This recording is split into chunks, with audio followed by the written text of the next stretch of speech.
Welcome back to Square Up. A lot of our videos have been diving into a particular cardistry related topic in depth. Aside from those topics, there are tons of little details and nuances to keep in mind that I believe every cardist should know if they want to improve their skills even faster. Here are 10 of my favorite tips that I'd recommend to cardists of any level. My first tip is all about community, since that's what built cardistry up to what it is today.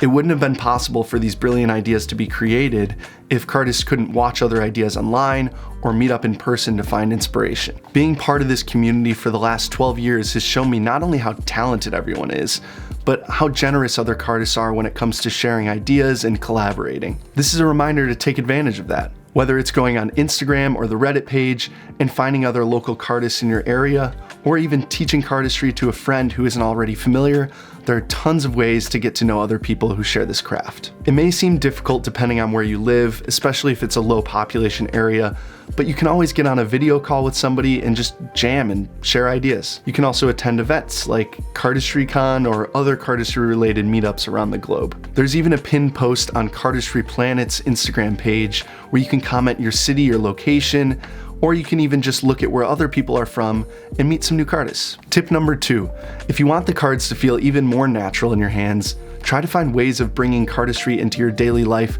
outside of normal practice sessions. Whether you're sitting at home watching a movie or you're traveling somewhere, you can always find ways of bringing out the cards and doing some basic moves you're really experienced with. Even if you're just waiting for an event to start or waiting for a friend to pick you up, those little moments can be used to just fiddle around and start building more comfort with the cards in your hands. You don't always have to sit down and look at the cards for 5 hours of focused practice, but I will say that can be helpful, especially if you're trying to master something, which brings me to my next tip. If you have a difficult move that you made or learned and you aren't seeing much progress even after a few months of practice, it probably means you aren't spending enough time dedicated toward that specific move. You might do the move multiple times each time you practice, wondering why it's taking so long to progress, and really all it comes down to is repetition. If you want to improve fast, you should do that move non-stop over and over for hours, maybe taking a break from time to time. Even if you have to go really slow at first,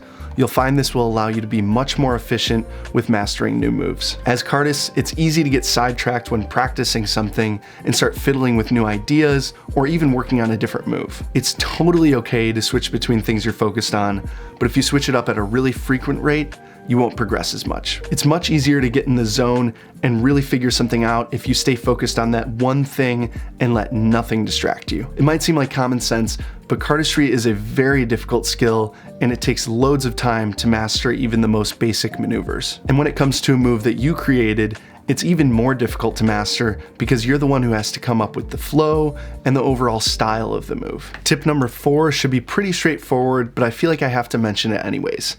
Practice new mechanics. Sometimes it can be nice to stick to the thing you're already good at, or in this case, sticking to the same general theme. For example, if I'm really good at card fans, spoiler, I'm not, I probably want to spend more time focusing on and creating fan-related ideas. And if I was doing that, it makes sense that I'd progress more with my fan abilities than, say, my packet cut abilities. And that's totally fine if I want to be known for my ability to make a nice card fan.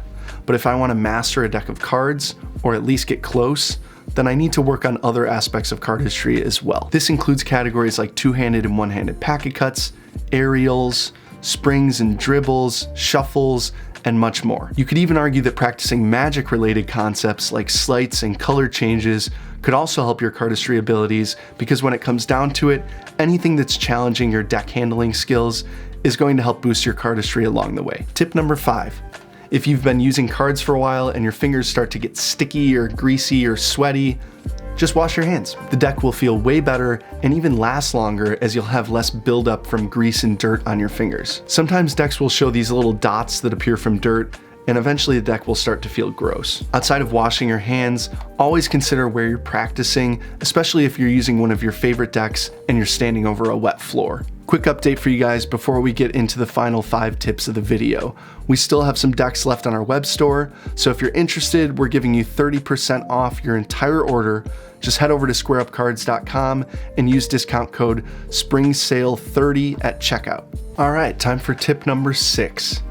Never force a new creation. Creating an entire new move in one sitting can be a fun challenge, but it can also limit the potential of the idea. If you feel like you're in the zone and you can keep going, great, go for it. Or if you're trying to get to the next checkpoint in the move, so to speak, and you've tried all these different avenues with no luck, it's probably best to revisit another day. That time would be much better spent practicing other moves or even working on an entirely new concept. Sort of like I hinted at in tip number 3, a big part of cardistry is being really effective and efficient with your time because there's so much to learn and practice. So this may be a bit of a hot take and isn't necessarily proven, but tip number 7 is to try practicing with a new deck of cards. The cards will be slippery and less ideal for packet cuts, but it will also add an extra layer of challenge, as if cardistry wasn't already challenging enough. But seriously, I've found that doing this a lot over time has given me more control of the cards and has allowed me to keep the packets together and neat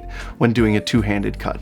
It's basically doing cardistry on hard mode, and then when you switch back to a broken-in deck, you feel like a pro. Tip number 8 is kind of related to the previous tip. When you're creating a new move and you're having a hard time figuring out the next step, think about if your deck is in the right condition for it. This is unique from what I was saying before about using a new deck because that was related to practicing, while this is specific to creating. When creating, I found it's helpful if I'm entirely focused on finding that next motion of the move. If I'm using a brand new deck trying to create a 6-packet cut, the cards are going to be spreading apart and slipping out of my hands, causing me to spend way more time than needed to create the move. In this instance, using a broken-in deck would make the creative process much more focused and streamlined. Tip number 9 is to drop your cards. Now, I'm not saying to just throw your cards on the ground. My point here is that many cardists starting off or even a few years in will think that dropping their cards is an indication of failure and that they'll never be a good cardist. And that's not the case. It's actually just a sign of progress. It shows that you're pushing yourself to your limits and you're learning something new. If you're not dropping cards, then you truly aren't learning anything. So don't be afraid to play a few games of 52 card pickup while you're practicing. I've probably dropped over 1 million cards in my life, and I still drop cards to this day, even after 12 years of practicing. The whole point of cardistry is to have fun while challenging yourself with a new skill. Over time, you'll become more comfortable with the deck of cards in your hands, but only if you're pushing yourself a bit and aren't afraid to make mistakes. I'm gonna end this series of tips by sharing something every cardist should be starting with, which is to master the basics. No matter how advanced you are with your cardistry, take a step back and think about if you've learned all the fundamentals. Chances are there are a few things you missed along the way. Fundamentals are essential to giving you a base layer to work off in your own creations. If you're not sure where to start or you just want some inspiration on what to practice next, take a look at the pinned thread at the top of the Cardistry subreddit. I put the link in the description as well if you want to go check it out. Even something as simple as a pirouette or card spin could be inspiration to create something new. For example, the pirouette began as something that would eventually stop once the momentum fades. But somebody figured out a way to keep that momentum going, and now that new idea is called padiddle. That's another move that I personally need to spend more time figuring out, so if you don't mind, I'm gonna go practice my fundamentals. In all seriousness though, I hope those tips were helpful. If they were, be sure to hit that subscribe button so you can join us again next time. See ya.